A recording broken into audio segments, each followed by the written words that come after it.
Are you guys tired of hearing about AI news yet? Well, I am. And I would presume you are too. And you know what? Marketers don't care. At the end of the day, it is their job to provoke a reaction out of you. I think at this point, it's fair to say that the AI discourse online is reaching propaganda levels. And I'm not talking government or politics propaganda, I'm talking Silicon Valley propaganda. And that should mean something to you, coming from an engineer, myself, who lives in Silicon Valley. Day after day, marketing teams are publishing increasingly more outrageous claims. They are all engineered to trigger one emotion out of you: fear. Whether it's fear of missing out or, fear for the future, doesn't matter. Fear does beautiful things for business. And the reason I'm recording this video is, to frank, I'm kind of tired of people misinterpreting things. I'm tired of all the bad practices being deployed by marketing teams in the media, and I'm here to call them out on it. I'm recording this video to debunk all of these misleading titles and tell you how you should be critically evaluating everything you're reading before you make a judgment on what's really going on with the world. Here, for example, we've got a fear-mongering essay by somebody who works in AI claiming that everything is changing and something big and scary is coming. Here we got Anthropic claiming that their AI agents built a working C compiler from scratch in something like 2 weeks. And of course, we've got Dario Amodei, the CEO of Anthropic, claiming in his every other public appearance that a lot of jobs are about to be replaced by AI. Oh boy, the journalism of 21st century. To be absolutely clear, I'm not saying AI is fake. It is very real, and it has had very real impact on me and my friends. I use LLMs all the time. I build software with it, just like my friends do. All that I'm trying to say here is that the storytelling, the narrative the media is building is not entirely accurate. We got people spewing half-truths and very far-fetching stretches on claims. Beyond all of that, we've also got fear-mongering going beyond reasonable levels. All of this is marketing teams trying to get you to buy. Let's break this down visually. Step 1 to making a viral AI piece. Number 1, let's come up with a headline about real magic that is now possible in the world. All right, we got that. Then let's come up with a hero narrative. Yes, we need a real hero, our glorious, benevolent AI lab, the saviors of humanity who are about to empower all of us with the tools they've come up with. Beautiful. Then we're gonna come up with a scary timeline on top of everything. All engineers are about to be replaced in like 12 months or whatever, so go pack your things. And then 4, of course, we have to conclude with advice, telling people what they need to be doing right now if they want to stay around. If you're not adapting, you are dead. Pay attention to the emotion this triggers in you, okay? All of this is designed to get you to buy into the story. AI is replacing people. I hate how much marketing is done like this nowadays. I wish we just be more honest about ourselves, but that's not what humans are at the end of the day. Let's come back to the essay. Something big is happening. Think back to February 2020. Here, a CEO essentially writes an essay claiming that February 2020 was bigger than COVID. If you don't learn AI right now, you will get wiped. And this went quite viral. I'm talking like tens of millions of impressions on X alone. I'm not talking about the analytics on the blog here. I'm talking about X the Everything app. I don't think this is a coincidence. I think it is a product of what market wants you to buy into. You see, fear is a very, very powerful emotion to get people to do what you want. Fear gets people buying stuff real quick. How fast this is actually moving. If you haven't tried AI in the last few months, what exists today would be unrecognizable to you. Think about what that means for your work. AI is now building the next AI. What this means for your job. What you should actually do. Of course, we can't wrap up an essay without a very time-sensitive, brief window narrative, right? Notice what's happening to you psychologically as you're reading through this, as you're reading through the title and the bold text and the highlighted segments. If you agree, you feel smart. If you disagree, you feel scared or anxious to some degree. Either way, you're emotionally invested and captured. That's why I call it propaganda, because it is persuasive and gets you to buy in. Gary Marcus wrote an article in his Substack, essentially reacting to this piece right here, to this essay, and I agree with a lot of what was said here. Essentially, it is weaponized hype that tells people what they want to hear. I'd pay a lot more attention to this essay if it had some data in it to support the claims. This is the whole marketing game. Taking something that is barely functional, something that can once in a billion outcomes produce something great, and blast it across all channels and advertise it as something mind breaking, ground shattering, life changing technology. It will replace all humans. You see how we got from this little thingy to here? These are worlds apart. And this is what marketing is. Take a look at this claim by the CEO of Microsoft AI. He predicts that most, if not all, white collar tasks will be automated by AI within 12 to 18 months. Also, pay attention how the subtitle here is 12 to 18 months and the title is within 18 months. Very interesting. I guess somebody got too scared of posting 12-month window on the title. They're claiming that all kinds of jobs in different sectors will be replaced: finance, law, PM, you name it. We're going to have human level performance in white collar work in no time. And that's not a forecast or a prediction that is, based on a bunch of data and research. All this is a sales pitch. It's like a SaaS pop up that you get in a web app, offer is about to expire. Buy now. And boy, oh boy, there are a lot of examples of that. I have my buddy Linus over here. He is not about vibe coding, okay? He's like god of programming, okay? He would not do. Wait, what'd you say? You actually tried vibe coding? You liked it? Okay. What? They wrote an article about it? Oh no, what have you done? Oh no, Linus, you vibe coded a thing and published it online? Oh, now all marketing teams online will leverage this as material to push their agenda. Boy, oh boy. Here's what's going to happen next. Media will blast this on all channels. Online personalities will amplify it. Investors will use it as they build their portfolios. And normal people will feel like they're about to get replaced. It's okay, Linus. I know that's not what you wanted to do. It's okay. You're just trying out tools. I can't blame you for that. It's all media. You're good. Anyway. And then, of course, we have Dario Amodei, the CEO of Anthropic, warning us in every other public appearance that he's making that AI is going to replace most of us in our jobs. Honestly, considering how many times this gets brought up, we need a counter for how many times this was mentioned online. I bet it is in millions right now. AI could wipe out half of all entry-level white-collar jobs and spike unemployment to 10-20% in the next 1 to 5 years, Amodei told us in an interview from his San Francisco office. Amodei said AI companies and government need to stop sugarcoating what's coming: the possible mass elimination of jobs across technology, finance, law, consulting, and other white-collar professions, especially entry-level gigs. And to clarify, once again, I'm not telling you to dismiss it or ignore it. All I'm telling you is pay attention to the incentives from which this particular individual right here is operating. He is the CEO of an AI lab. It is in his interest to get more people bought into this entire AI craze. Let's take a look at more magic headlines that are technically true, but in reality, not really. Here we got an article by Anthropic, building a C compiler with a team of parallel clods. We tasked Opus 4.6 using agent teams to build a C compiler, and then mostly walked away. Here's what it taught us about the future of autonomous software development.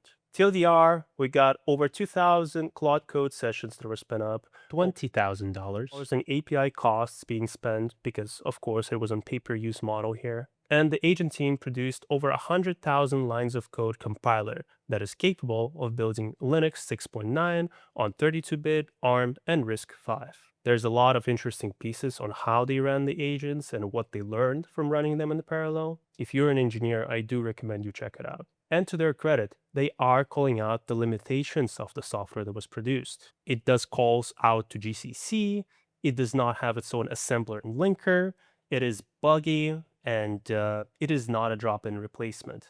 It is also not very efficient from the code standpoint. Like, at the end of the day, if you were to read the entire thing, I mean, that's impressive engineering. It's mostly honest. And the only problem I have with all of this right here is the tagline, right? The headline is what travels to social media. Building a C compiler with a team of parallel clods. How people will perceive it is Cloud agents built a C compiler. And then this will imply that, AI is about to replace compiler engineers. No, what in reality happened here is we got a very carefully designed harness with a massive amount of compute, hours of prompt design, and very long iteration cycles produced a very, very specific artifact up to the specification that were given by very carefully constructed prompts. And these Claude Code sessions were accompanied by supervising engineers. The most hilarious thing about the C compiler that Claude's produced is the first issue that was opened publicly in the PR. Hello World does not compile. Absolute cinema. I'm telling you, like, it doesn't get better than this. Person tried to get the repo, use the compiler code base to compile a simple Hello World application saying just doing nothing but printing hello from CCC, and it errors out. Hilarious stuff. Here's another magical headline. This one is in science domain. GPT 5.2 derives a new result in theoretical physics. GPT 5.2 proposed a formula for a gluon amplitude, later proved by an internal OpenAI model and verified by the authors. And the preprint is co-authored by named researchers from serious institutions, including some representative of OpenAI. Again, I'm not saying this is not real. I'm not saying there's nothing that is great in here. All that I'm saying is the framing here is problematic. Model derived a result. Taglines are always over sensationalizing what actually happened. In reality, what happened is we had a bunch of people, real humans, researching a problem for a while, write up a bunch of equations as they were trying to find a solution. And they got up to a fairly complex set of statements to compute for integer of n up to 6. Then GPT 5.2, reading through those writings, managed to simplify it and then eventually infer, or rather derive, a formula that would apply to all values of n, which is incredible. Like, if you think about it, this is really beautiful news in engineering world. But this is not the same thing as GPT deriving a new result in theoretical physics. It can be misinterpreted very, very wrong. Anyway, the actual thesis here, right? Number one, we got hero narratives going on. This is essentially how we buy into the AI boom that's going on in the industry. This is how we get the FOMO cycle going in marketing. And then on top of that, of course, we have, cutthroat business practices that create even more anxiety, like, certain labs, Anthropic, cutting access to their AI models for their clients and other companies, competing AI labs, ridiculous stuff. And then, of course, we've got half-truths stretched beyond belief. Then we got the benchmark theater. I have a lot of thoughts about this one. Holy moly, can we stop paying so much attention to benchmarks? A lot of them don't mean jack for your particular workloads. Like, think about it. You're an engineer, you have a very unique workload. Whatever the benchmark that they would put together in an AI lab will not accurately represent the kinds of problems that you would encounter in your day to day. Okay? Yes, it would be connected to what they've been testing for. It is not going to solve your exact problems. Your exact problems are not going to be in a data set. Please think very critically when you look at benchmark results. And of course, on top of everything else, we've got influencers and viral influencer content essentially amplifying this entire scheme, right? Influencers are commercially incentivized to post things that get engagement, right? I myself am incentivized to post videos that get views and clicks, and I need to make thumbnails that get your attention, right?